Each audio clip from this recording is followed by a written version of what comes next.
Order. We have a House shell here, 2530.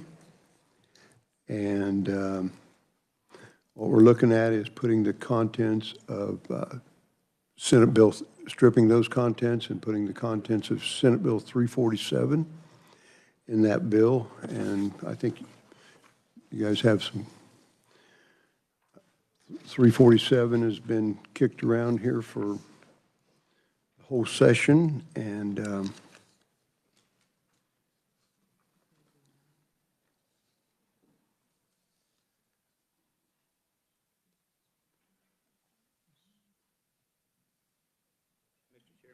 yourself or staff can enlighten me. yeah, let's have, Jason, you have a copy of it? Did pass the Senate Here, let me get, and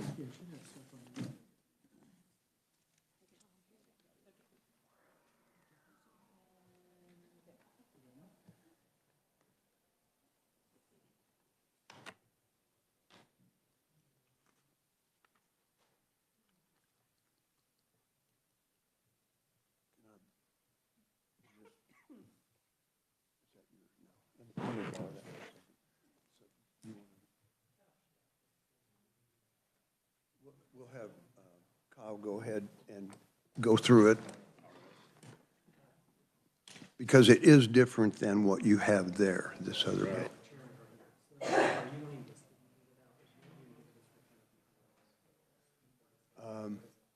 Let's discuss that both. How about, let's do both.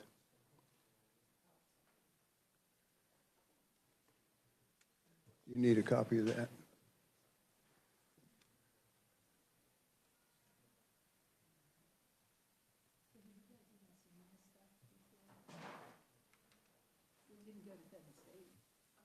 Yeah, it did. Yeah, we do a lot of things in Fed and state.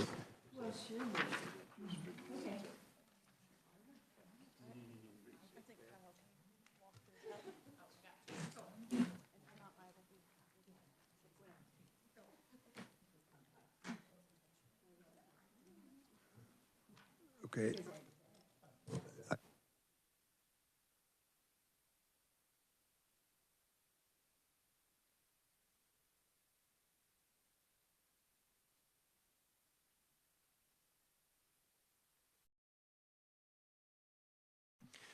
All right, thank you, Mr. Chairman. All right, so Senate Bill 347, that's the bill concerning the change to the Wildlife Commission. It went through the Senate, it was passed 24-16, went to the House. It originally went through the Committee on Agriculture and Natural Resources budget. That committee recommended the bill be passed as amended, but then the bill was re-referred to a House committee, and that was the House Committee on Federal and State Affairs. That committee also recommended the bill be passed with additional amendments. And so before you, you have the underlying bill, Senate Bill number 347, that was amended by the House Committee on State and Federal and State Affairs. But in addition, you'll see another document that I just handed out, and it says substitute for Senate Bill number 347. And essentially what this is just some additional amendments being made on the House side to the underlying bill. The reason that I drafted it as a substitute Senate bill just because it made it a lot cleaner to look at. There was a lot of previous markup in the version that had gone through the House. I did not prepare a comparison chart. I'm sorry about that. But the main difference is, to boil it down, is that in this new substitute version, the current Kansas Wildlife and Parks Commission would not be abolished. The current commission would continue.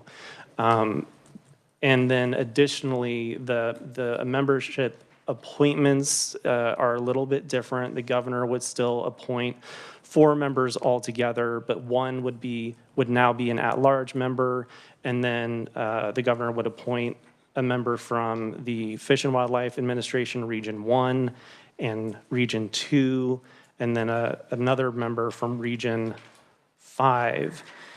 And then similar to the underlying bill, the House Speaker and the President of the Senate would have appointments that they can make, and then there would be an at-large member appointed by the Attorney General. And essentially, then, if you look at page 2 of the substitute bill, there's new language at the halfway point there that says that on July 1, 2024, each appointing authority may appoint a new member to replace the current incumbent holding such incumbent seat. Otherwise, such incumbent may serve for the remainder of such incumbent's term. So each appointing authority basically has the discretion, once this bill becomes, well, on July 1st, where they can either keep the person who's currently in that seat, or they can go ahead and appoint someone new. And as far as I can tell from this language, then they would start a complete term, that new appointment. They wouldn't just finish the previous incumbent's term. And other than that, I believe all the other changes are the same, but I'd be happy to stand for any questions. Committee questions? So the language that the Senate had in that acknowledged the Kansas Constitution is no longer in the legislation. I don't know, Mr. Chairman, if I'm asking yourself or asking our staff. We had put language in to make certain that it is understood, and I guess I see in the bill that we were handed that it is stricken, Section 21 of the Bill of Rights, and it has to do with protecting the rights of Kansans to hunt, fish, and trap. So that is no longer a part of the bill as you went through it. Is that correct? That is correct. That language was stricken by the Fed and State Committee in the House. So it is currently stricken on page 2 of the current version of the bill. All right, thank you. And Mr. Chairman, that was rather important in the Senate committee discussion. Is there, to your recollection, a reasoning why that language specifically was struck? Mr. Chairman, I'm not aware of any, there was no effort to remove that language or anything. We probably didn't even, quite frankly, know that it was removed. I don't believe that was part of our plan. So I have no problem, I don't believe any of us have any problem putting that language back in there. And again, Mr. Chairman, it's because that was rather important in the Senate discussion, and that was the primary reason that the bill was brought forward, was to make certain that the legislature establishes a commission that will be protecting the constitutional right of Kansas citizens to hunt, fish, and trap. I see that, but I was not aware of it either. Representative Hoy. Thank you, Mr. Chair. I think that was just stricken. I do recall an amendment because that language was included with confirmation by the Senate. So are you wanting just the preserve the rights guaranteed by Section 21 of the Bill of Rights of the Constitution? Is that all, or are you trying to add back that entire wording that was stricken? The Senate confirmation. Yeah, that's exactly what it was. Go ahead. I was just going to say, yeah, that was actually stricken kind of accidentally, just because we did strict the provisions that were in that paragraph when it comes to the confirmation from the Senate. Since it was kind of tied into that, I think it just got strict. If there's a way to pull that out, put it back in, I think we're all open to that. Well, that would be an important provision, important language to the Senate, because again, in committee, that was discussed, and conferees pointed that out as the reason for introducing. This is totally new language, so we're going to have to discuss and figure out what we can and cannot swallow. Is there reasoning, Mr. Chairman, why the appointment process was split up as it was. In other words, I see 4 for the governor at large and then various regions, 1 for the speaker, 1 for the president, and then I see also the attorney general is for some reason named.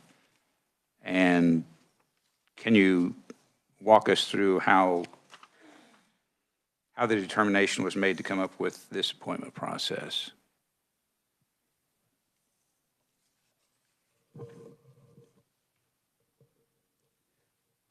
What I understand and what I've been told is that this would be the bill that the governor would sign in this form.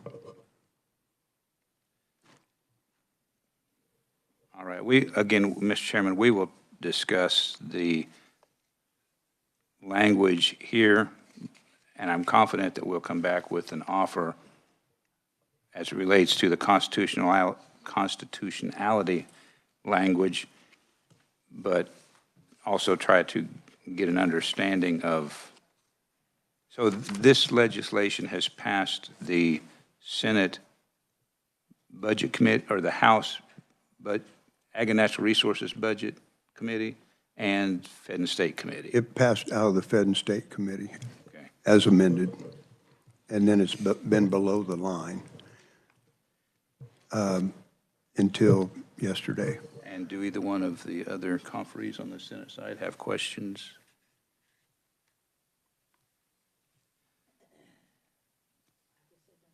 All right. Well, that's fine. Apparently, there are no questions, Mr. Chairman, so we will.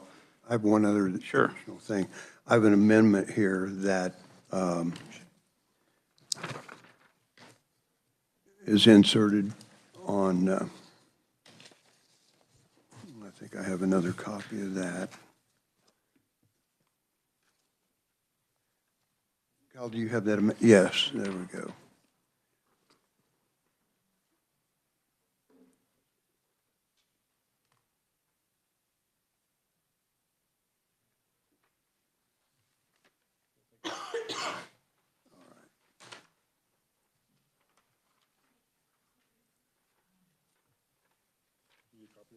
Yeah, I do. I do. Did I give? So, Mr. Chairman, you're wanting to Insert that on. this amendment on page 2 as well, all right? Yeah, on line 13, after Parks and Resources, and not more than, or between that, in no case shall any respective appointing authority appoint a controlled shooting area operator, hunting guide, hunting outfitter, or any other person otherwise affiliated with a commercial consumption of wildlife and parks resources.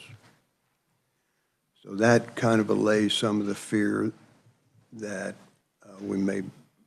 that some of the folks had about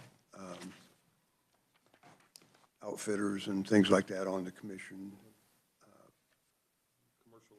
The commercial interest of that. So that's an amendment that I propose to add to that. All right, thank you. We go on the floor at 2. No, actually, we go to caucus. Do you go to caucus as well? And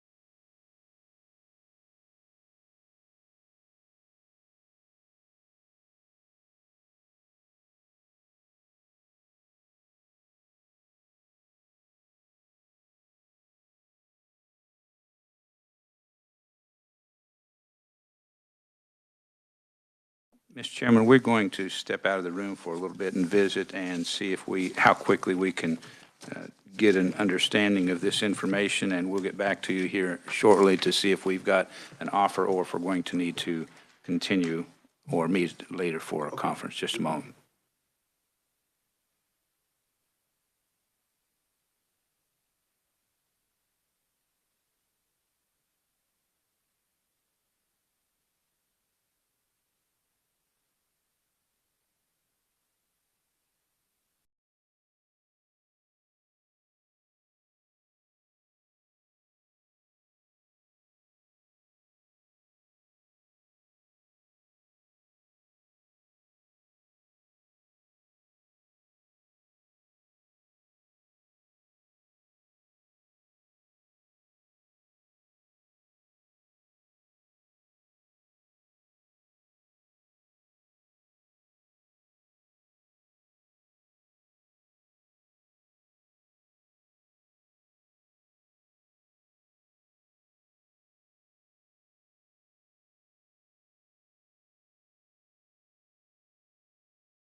Mr. Chairman, I appreciate your patience waiting on the Senate. This is a significant change for us.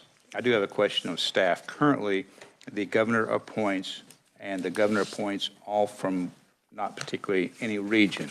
They can all be at large. Is that correct? Or the governor appoints members from various regions? One moment while we find that language.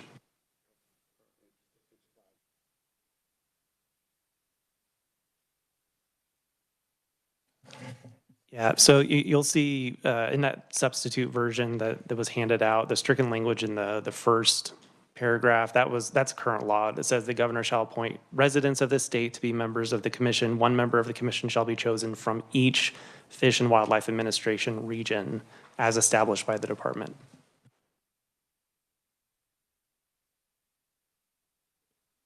So there are 5 regions. The governor appoints 5, 1 from each region, then 2 at large currently. That's current law, correct? I believe so. Yep. Want to make sure that certain that we understand. And we were not able to garner enough information or come to an agreement, Mr. Chairman, so we're going to ask for additional time. And I don't know our schedules. You and I can communicate, but at the first opportunity, we, the 3 of us, want to visit to come to some type of a consensus amongst ourselves and then let you know what we have decided. And then we'll try to get this hammered out as quickly as possible.